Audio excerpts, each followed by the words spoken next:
This is how to remove the clock from your Android home screen. You have the clock on the home screen and also you have the clock on the lock screen. These are separate things.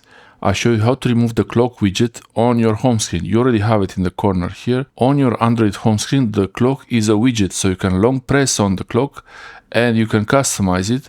You can choose to remove it from there like that.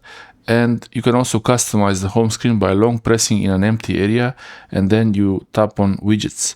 You can add other widgets that you want. On some Android phones you will have a menu when you do a long press on the clock here, but here I can simply go drag it to the remove option and now the clock is gone. It's not there anymore. I can add more apps there.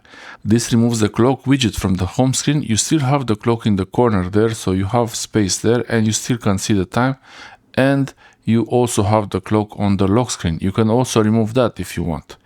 If this video helped you, leave a like below and also subscribe to the channel. It really helps this channel a lot if you subscribe, and also you'll learn how to use your devices. Thanks for watching.